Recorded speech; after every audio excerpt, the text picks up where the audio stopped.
For today's video nga mga besi, sa wakas malalagyan na rin natin ang tiles itong ating computer shop. Iba-iba talaga pag naka-tiles no, napakaaliwala sa mata. Kaya tara na, bomba na, gawin na natin tong tiles na to. Let's go! At eto na nga mga buddy, sinusukat na nga ni Kuya Ron kung ilang tiles yung magagamit natin. Pagkatapos ma-estimate ni Kuya Ron, pumunta kagad kami dito sa bilihan ng tiles para maghanap na magandang klase ng tiles. Pero meron pala tayong problema, limited lang pala yung stock nila dito at eto lang daw yung meron. Meron nga ako dito nakita na white gold, kaso lang hindi naman natin to kailangan natin color brown. Pero meron pa palang isang stock dito, eto na lang daw yung meron stock nila na brown tsaka yung isa sa kabila. Kaya namili na ako sa dalawang tot, mas napuso ako nga tong isa kasi mas nagagandahan ako tsaka mas makintab siya. Sige po ito, sir.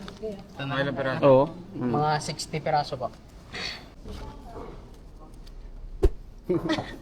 Ano, gusto mo talaga ng guitar ba yan? Bali na naman. At yun na nga mga besi, pinapirmahan na sa akin to ni ate para kung sakali daw mabasag sa biyahe, pwede nating ibalik sa kanila at papalitan nila ng bago. At saka sa mampalad nga, nakauwi tayo ng ligtas kaya hindi na tayo babalik sa pinagbilan natin. Pagkatapos nga yan, inutusan naman tayo ni Kuya Ron na bumili nga dito ng mga kailangan natin, yung mga adhesive pad, tsaka mga semento. Sa likod na lang po ulit. Ito Okay pang ba? resibo. Yun. Thank you, madam. Thank you. Pasok kayo, ma'am.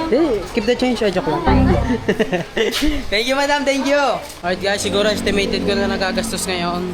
Is hindi ko pa ma-estimate kasi ang laki na. Sa huli ng vlog natin, sabihin ko sa inyo kung magkano nagastos natin. Pero sa kanya mga besi ko, hindi ko pa talaga ma-estimate. Siguro kulang-kulang to, higit pa na 100,000 magagastos natin, ganon. Kasi palalagyan pa natin to ng mga pintura, tapos maglalagay pa tayo ng mga lagayan ng computer. Kaya medyo malaki-laki pa ang kailangan natin gugulin na pera.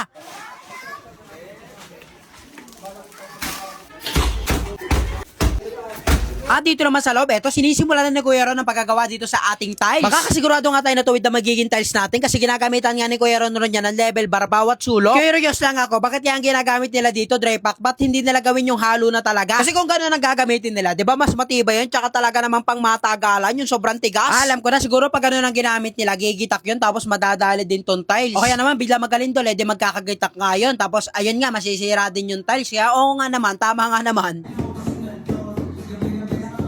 Pero para sa akin, mas maganda talaga kapag ganitong tiles kasi ang ganda sa mata tsaka nakaka-good mood siya. Tsaka kapag ganitong tiles, bukod sa malinis tingnan, napakabilis linisin. Kukuha ka lang ng basa, kaya magpapamispis ka, wala na maiiwan. Hindi kagaya ng flooring lang, naiiwan yung mga gabok niya. Tsaka minsan yung mga, yung mga dumi nagiging puti, kaya ang hirap linisin talaga. Tsaka ang isa pa sa maganda kapag naka-tiles, sigurado yung mga bata, maiiyan na ipasok yung mga tsinelas nila. Pero ang problema naman natin sa ganun, may mga bata nga na mahilig magtago ng tsinelas na hindi naman talaga maiiwasan at makukulit. Kaya ang gagawin natin dyan, maglalagay tayo ng 3 CCTV sa computer shop, isa sa loob ng kwarto, sa pangalawang kwarto, tsaka sa labas. Kaya tayo maglalagay din sa labas para makita natin kung sino yung mga bata na nagtatago ng tsinelas. At ayun na nga, sumapit na nga alas 12, so alam niyo na ang ibig sabihin niyan, kakain na tayo. At ang ating ulam for today's video walang iba, tinolang manok na may chicken. Dinadamihan na nga namin ang lutong ulam dyan para talagang hindi sila mabiting kung sakali man. Kasi nga diba, mabilis sila magtrabaho, so maraming energy ang ginagamit nila. Kaya para ma-full charge sila, bubusugin mo ang kanilang mga bodega. At pagsapit nga ng alauna, diretso na naman sila sa pagtatrabaho at paglalagay ng mga tiles dito sa ating coffee shop. Imbis nga na bumili ng pangguhit ng tiles Kuya Ron, gumawa na lang siya ng DIY ng sarili niyang pangguhit. Talaga naman pag eto ang kasama mo, kahit sa bundok hindi ka magugutom. Bali si Kuya Ron nga pala yung kasama natin nung naligo tayo doon sa Balumbong, yung napakagandang falls. Sa sobrang linis nga ng tubig sa Balumbong, yun yung ginagawa nilang tubig inumin doon, hindi na nila kailangan ng gripo pa. Tapos naalala ko, napakamaparaan talaga nito ni Kuya Ron. Kasi nga wala kaming dalang sandok doon, tapos kailangan na namin kasi magluluto na nga kami ng ulam. Ang hirap ng daan doon pataas para na makauwi. Ang ginawa niya, kumuha siya ng kahoy, tapos gumawa na lang siya ng style sandok at yun ang ginamit namin para meron kami magamit na sandok. At ayun na nga, unti-unti na nga natatapos to. Talaga namang maganda sa mata. Kita nyo naman, medyo glossy siya at nagre-reflect nga yung ilaw pataas. Dapat ganito nga rin yung lalagay ko sa bahay natin. Kaso lang, malikot nga si Baby Boss. Kaya ang ginawa ko, kinuha ko na lang na tiles, yung magaspang, yung hindi na nagre-reflect. Pero dito nga sa computer shop natin, talaga namang napakaganda ng glossy kasi nga ang liwanag ng dating ng mga ilaw niya. Bukod pa nga doon, simula nung malagyan to ng kisame, talaga namang napakaaliwalas, napalaki ng binago niya. Kung dating sobrang init, bigla nga nawala yun, tapos wala pa yung electric pan, lalo na kapag nagkamero na. Tapos kapag nagpalit tayo ng bubong, lalagyan natin ng insulation para totally mawala na talaga yung init. O diba, tingnan nyo naman, kahit nakatiles lang talaga namang napakalinis na, napakaganda tingnan, lalo na kapag nagkapintura yan. Paano ba yan mga beshi ko? Hanggang dito na lang, alam nyo lang gagawin nyo. Huwag muna kayo mawawala, abangan nyo ako bukas ha.